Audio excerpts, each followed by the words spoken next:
Brittany, and this is Bonham Louisa Knits, a knitting channel where I talk about everything that I've been up to in the knitting world.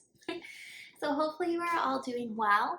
I feel like summer is coming to an end, so I have a lot to share with you before it starts to kind of cool off and we start going into fall vibes, which I don't think we're anywhere near yet. I'm based in St. Louis, and we've been under severe heat advisories like every week this summer. So I haven't spent as much time outdoors as what I would have ideally preferred, but I'm hoping that it'll cool off just like a little bit. I don't want summer to be over, but like a little bit cooler would be really, really nice. So what am I wearing? This is the mini mock neck tank by Jessie Made. I'm gonna stand up so you can see. It is the first time that I've had it on, and it is not completely done. I have little like cut off shorts on underneath. It's not completely done because I haven't blocked it yet. I haven't blocked it yet, and I have not woven in the ends all the way. So I finished this piece a couple of weeks ago, and I tried it on, and I really like the way that it fits. Like, I think it's really cute, but I tried it on with just a regular bra underneath, and it was a little too see-through for my own liking. So I was feeling a little bit immodest, and it's just not really my stage of life right now. So I was waiting to get a like long line sports bra from Amazon, which I did, which fits underneath it, and it's pretty flesh colored, so I feel like I can wear that without as much being shown, leaving a little bit or a whole lot of it to the imagination. That is my dog. He's coming over to investigate who I'm talking to. This one's Bentley. Bentley, do you want to come say hi? He's thinking not. But yeah, I really like this. I think that I would wear it, but as you can tell, it's a little see-through. And I think part of that is just a gauge thing. I went up one needle size, which created a more kind of flowy fabric. But I'm hoping that with a little blocking, maybe the fibers will like bloom, and then you won't be able to see through it as much. This is yarn from the Lamb Kid. It's called Trio, and I put the colorway in last time because this is an active whip, but I think it's, I don't know, it just reminds me of Barbie pink, and I love the color. I actually think it looks really good on a variety of skin tones, so like when you are a little bit more tan, it brings that out, but also if you're pretty pale, I think it still looks pretty good as well. I liked this pattern. I would definitely knit it again. I would definitely use that yarn again. So I was on Craft Snark, which the ladies at my knit night introduced me to. And somebody was talking about like the Lamb Kid maybe being a little bit overrated. And this is the only yarn that I've ever used from them. And I love this yarn. It is pricey, it is expensive, but it is like the softest, nicest yarn that I've knit with in a while. So I'm curious to see how it holds up. Like, does it start pilling? Like, can it handle some sweat? I'm not sure. So I will keep you guys posted on that. Okay. So I'm looking over here. I have a lot of acquisitions because the Midwest, no, that's not what it's called. Summer's Last Blast yarn crawl was last weekend or the weekend before, and I went to all of the shops, and I did it all in one day. I did it on that Friday afternoon when the yarn crawl was first like open, And I was not anticipating buying things, but I bought a lot. So I'm looking at the acquisitions and then I'm thinking about my works in progress. Maybe we'll do finished objects. So I have a finished object. I was working on socks. These are the Hibernal Socks by Summerlee Design Co. I'm gonna put them on my little sock blockers. I'm just gonna do one. And this yarn is from Sweet Sparrow Yarns. And this was part of a yarn box. There's a yarn subscription that I paid for that was all about fairies. Now, if you're looking at this and going, hey, that looks a little strange, if you are familiar with the Hibernal Socks, I messed up a little bit. So this is supposed to be a 4-pattern repeat. And for some reason, I didn't read it correctly. It's like very obvious in the pattern, so I don't know what I did. But instead of doing 4 rows, I did a 3-row repeat. So these little mock cables are a lot closer together than they are in her sample. I love this sock pattern. I will knit it again. It is very intuitive. I will knit it maybe as a 3-row repeat. I like it. I think it's really pretty. Or 4. Maybe I'll do it as she intended next time around. But I have my little matching set. And I think that these are gonna get a lot of use for me in the fall. I was craving some neutral socks. And I don't have any neutral socks because I almost always do like my yarn risks when I'm purchasing sock yarn. I'm very much drawn to just funky speckles and colors and variegated yarn when it comes to sock knitting. Garment knitting, I'm not neutral. Obviously, I'm wearing a hot pink tank top, but I typically go for more solids in garment knitting. But then I'm going to show you one of my acquisitions and you're going to be like, liar. So we'll see. But yes, I'm very excited about wearing these. I think they're going to get a lot of use in the fall. Highly recommend that pattern. I knit a lot of vanilla socks. I like the vanilla socks. However, if you can get like a little bit of more interest going on, I've been craving that recently. And that is not like of my own making. My knitting ladies at Knit Group all make very fancy socks. And I was always like, that is fussy, and I don't really like fussy. But I've been knitting influenced by them, and now I want all of the cool pattern socks that are still a little bit brainless. So I have another finished object. This yarn came from Lang Yarns. It's Super Socks. This one is colorway 901.0388. And I made a little matching twin. Now, what pattern did I use for these? This is the So Basic, maybe I'm So Basic sock pattern by Summerlee. It's a free pattern. It's cuff down with a heel flap and gusset, which I haven't done in a while. So I was excited to do that again because these Hibernal socks, actually, these Hibernal socks look like a heel flap and gusset.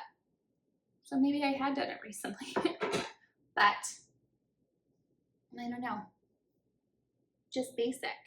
I liked this pattern from Summerlee as well. It was actually really great if you are a brand new sock knitter. So if you've never knit socks before, the I'm So Basic socks by Summerlee seem to be like a great place to start.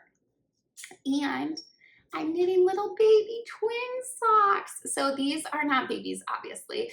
They're a little bit too big for that.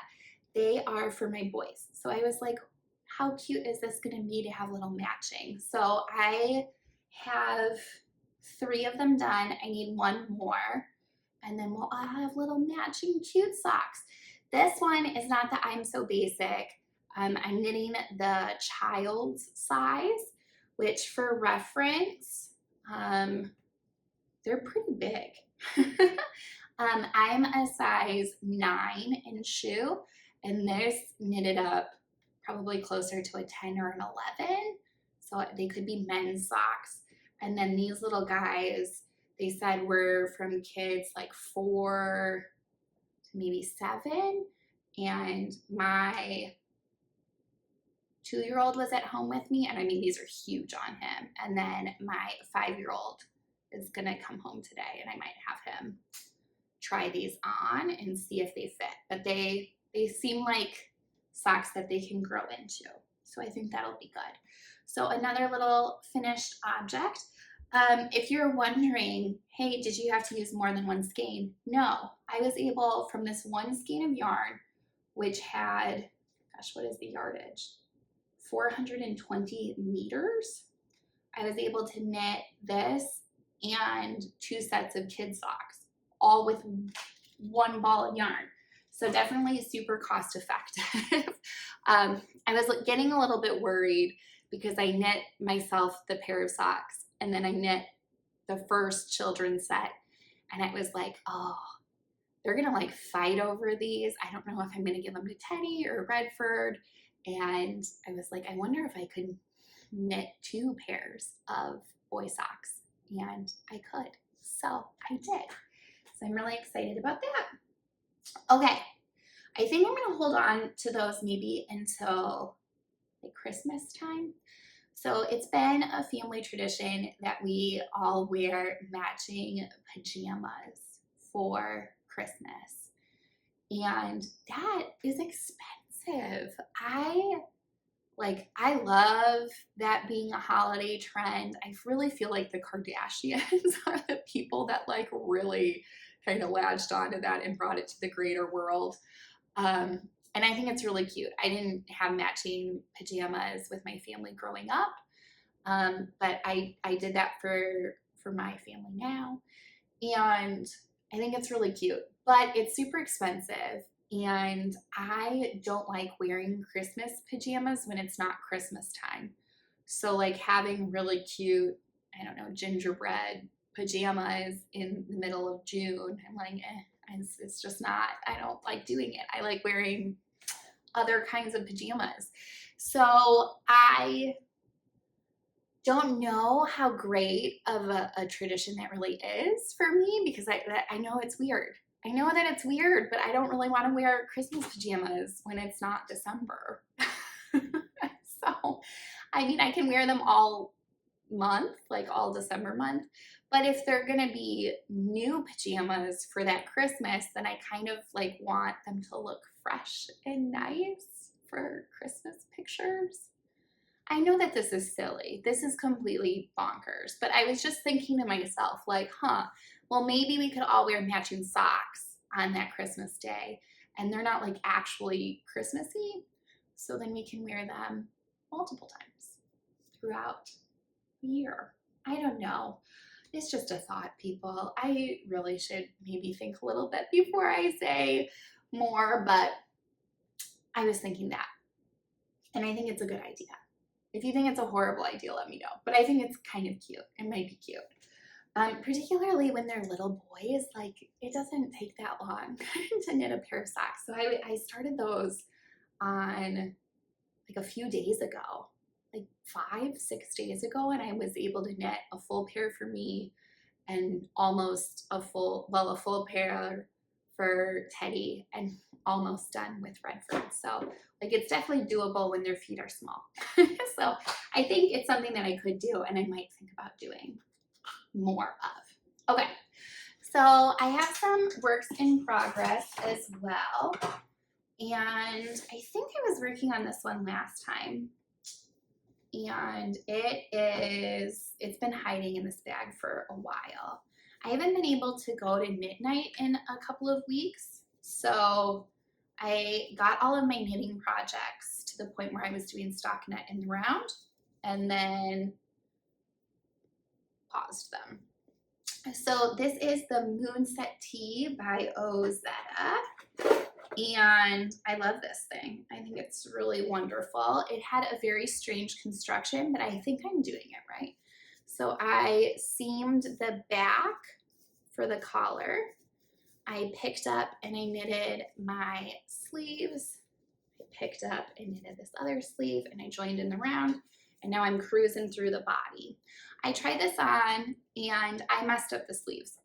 So I feel like this is just maybe a little bit of a knitting rut for me because I've done a lot of knitting recently, but I keep having things that maybe aren't wrong necessarily, but aren't perfect for what I was going for. So like my stripy socks, a little too big. My really adorable Hibernal socks, I missed a repeat. My Moonset Tee, I knit the sleeves way too long. They were like down here. And it was my fault. I know that my row gauge is always significantly longer in centimeters than what a pattern calls for. I don't know what it is about the way that I make my stitches, but like significant length increase. And this pattern tells you how many rows to knit, not how long to knit for.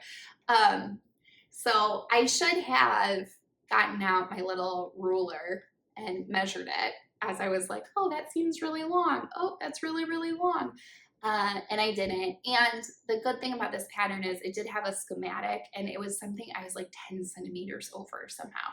So, I mean, it was significantly off. So I had to pull that out and then I redid the sleeves to make them match. And I love the way that this fits so far. It's a pretty modest V. It's not like a crazy, like down here kind of V. But it's not like super high on my neck either. So I think this is going to be great.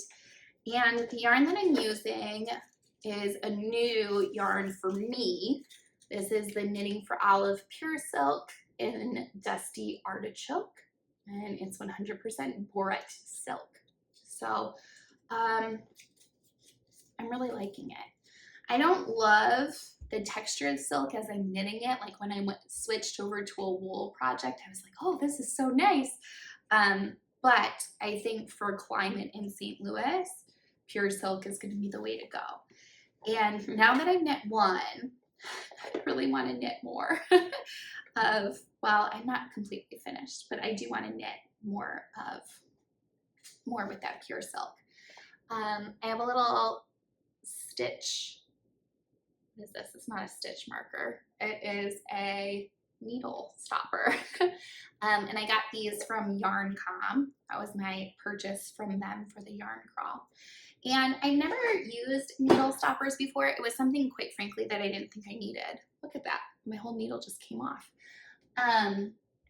We'll fix that later. But now that I have multiple works in progress that I'm like putting into hiatus to be ready to go for knit night so I can do that stockinette in the round, I'm finding that it's very easy for those stitches to start slipping off, like as you're transporting them back and forth, and also as they're just like sitting someplace that a 2-year-old would want to play with them. I probably shouldn't have bought cheap ones because the boys thought those were really cute and wanted to play with them. And I was like, no, not my knitting. But I think it was a good purchase and it was only a couple dollars. So I think it was a good thing. All right, my last work in progress that I'm going to share is my Alpine Bloom by Caitlin Hunter. And I am knitting this in Sonata, which is a Noro yarn, you can tell. And this is the colorway 11. Now, I shared in the last podcast that I was going to do this like light blue color, and I was going to hold that with my spin cycle. And my spin cycle is in Pick Your Poison. Now, when I started, I wound up the blue Sonata that I bought, I started it and it just wasn't high enough contrast with the Sonata. The spin cycle was not. So I pivoted and I'm really happy with the result. I think that this is going to be really pretty.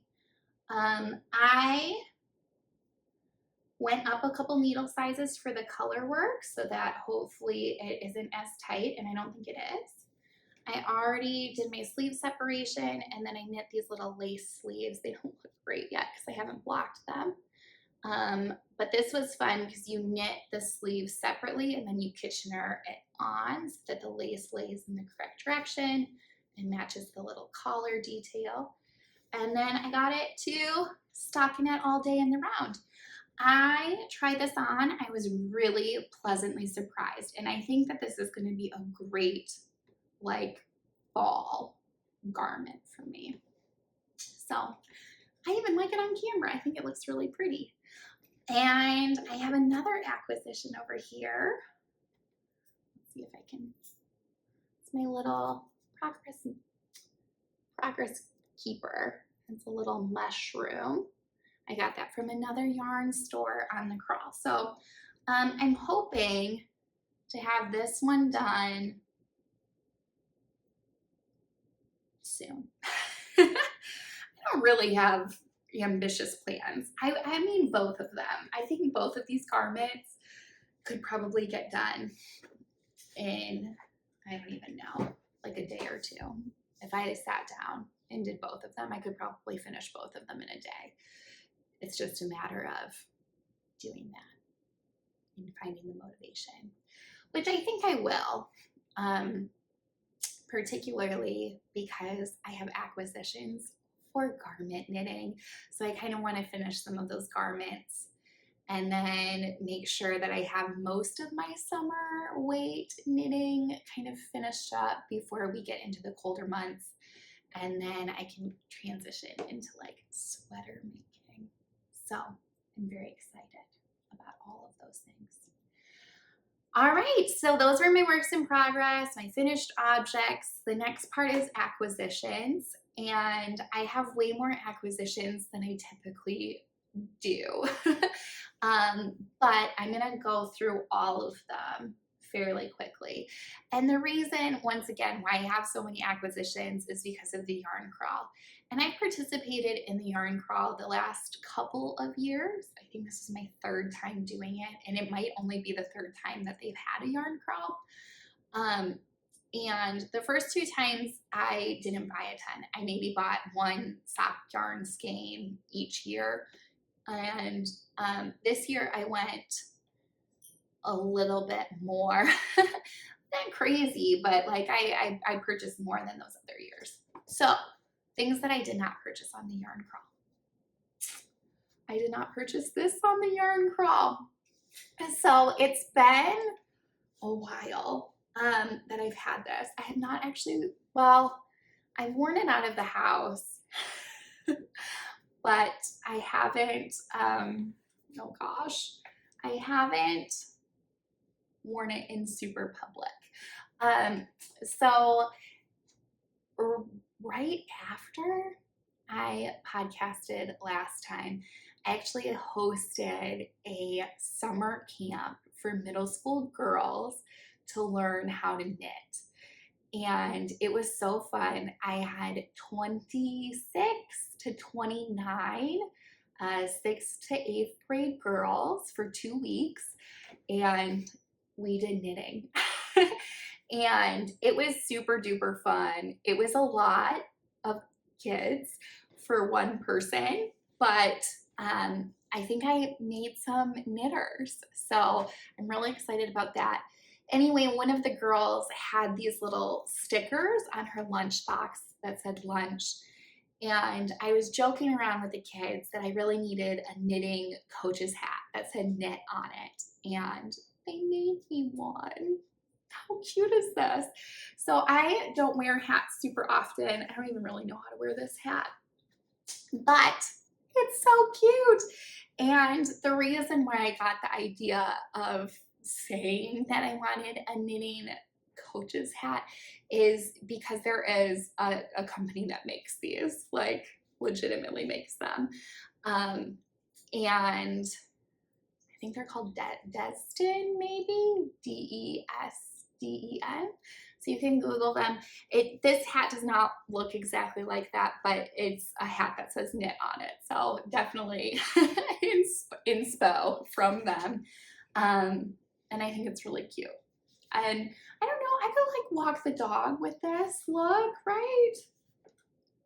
Maybe not. I don't know. But if I ever host the knitting camp again, I'm for sure gonna wear this. And actually, like anytime that we do something sporty, that like, cause I'm not really a sporty person, I wear my knitting hat. Like, we're in the sun.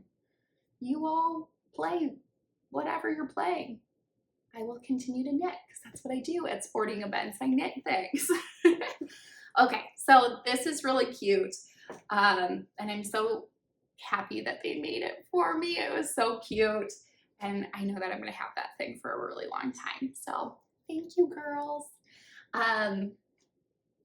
Yes. Okay. So that was a gift.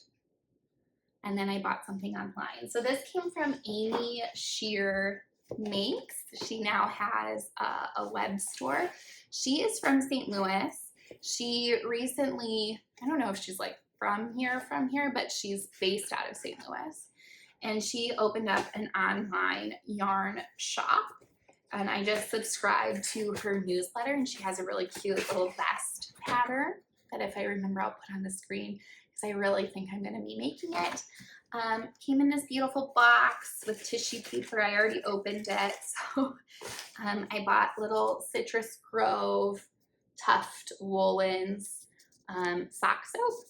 And it's something that I've always wanted to try. The Citrus Grove is so nice. It's citrusy, obviously, but it has kind of a floral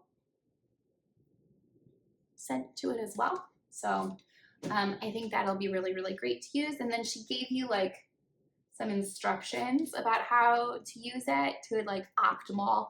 So what she recommended was like shaving off a little piece and like keeping that instead of like dunking your whole bar in or something, but shaving a little bit, using that off, and then cutting off another bit. And then I bought this yarn from her website. She had it on sale. It's the Sona, maybe Sona, by Wool Dreamers. And it is written in Spanish. So I'm not actually sure what this fiber blend is. It's soft, but it's definitely got some toothiness to it. The colorway is Sriracha. And I think it's going to be nice. It looks like it's wool and alpaca, maybe? Algodón de Andalusia. I don't know.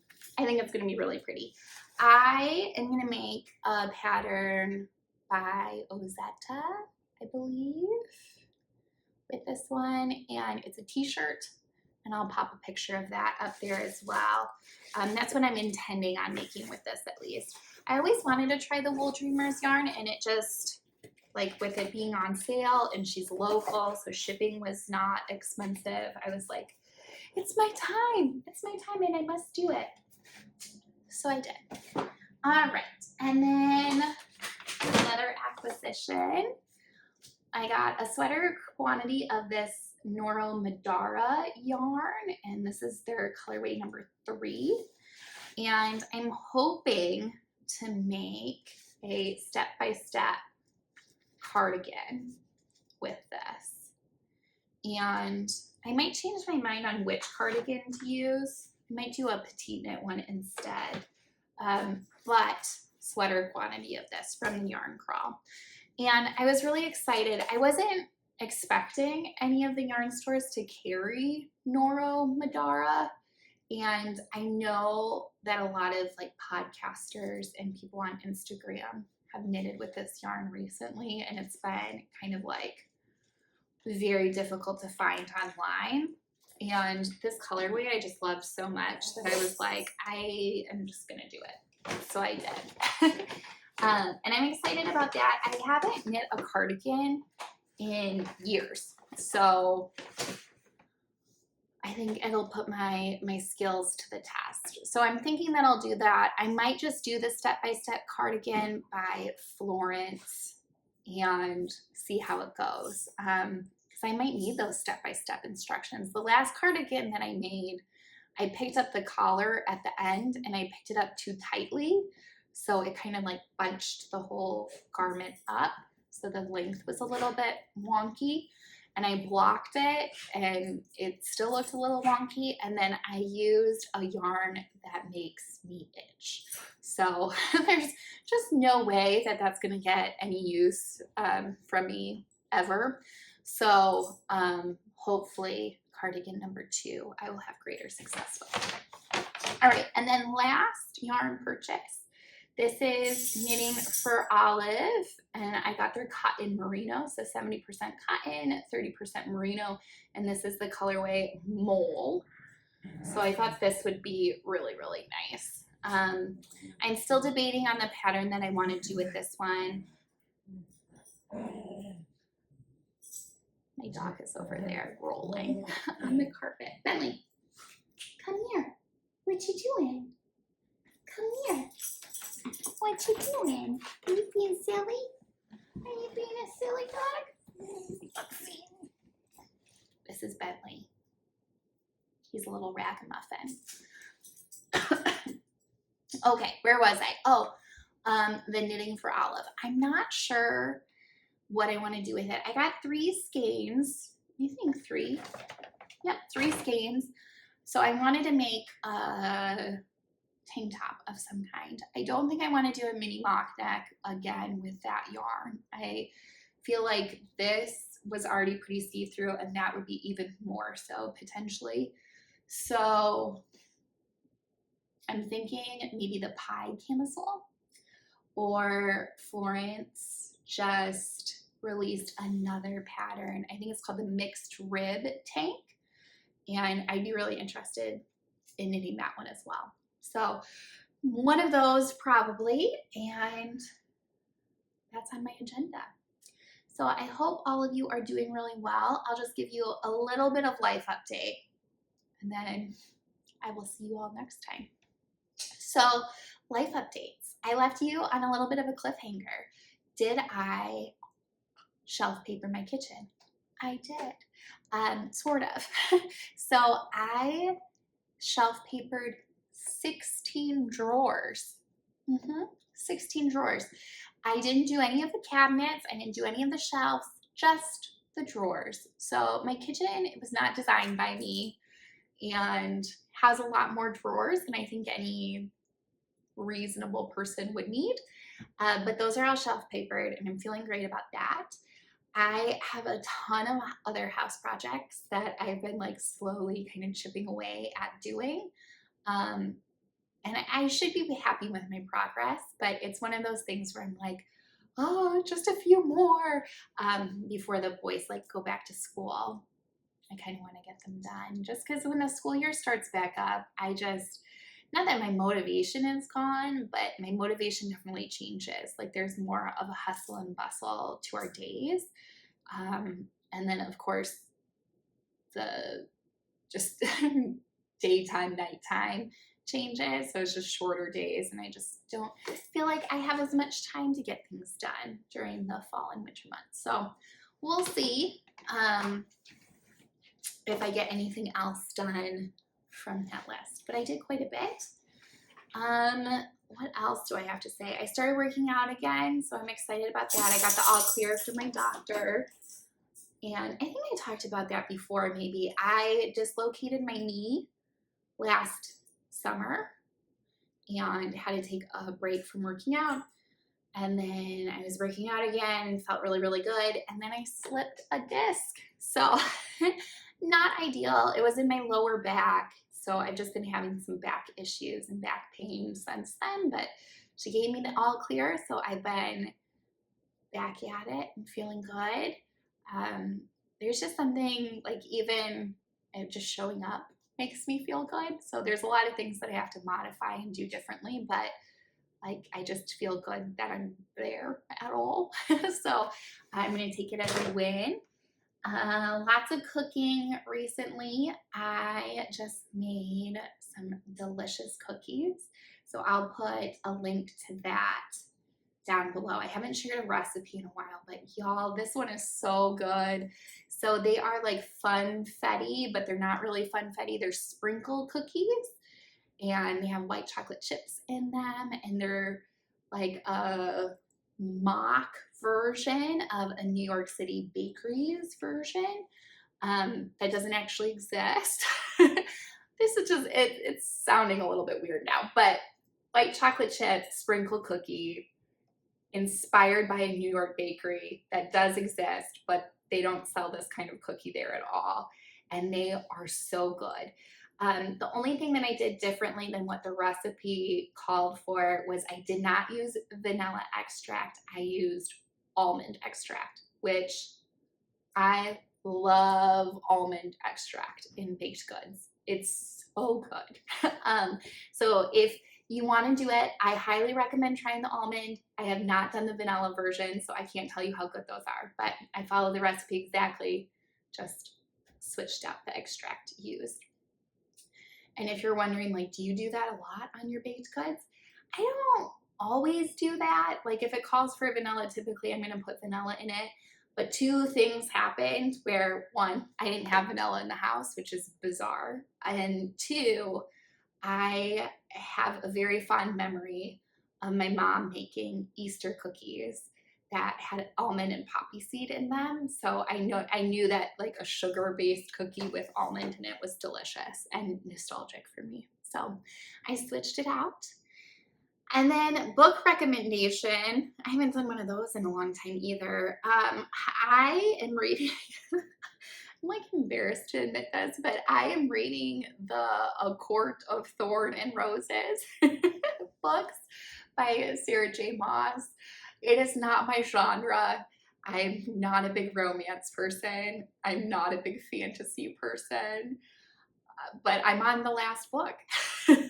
So, I mean, it must be speaking to me in some way. I'm curious about what happens to the characters. Like, I'm actually interested. Like, what are their motivations and what are they doing and where is the story gonna go? So, I think that's a credit to the author because, yeah, if somebody had just written down like romance, fantasy, winged creatures and fairies, like, no thank you, I'm gonna hard pass on that. And I'm reading them and I am enjoying them, and I'm embarrassed to admit that.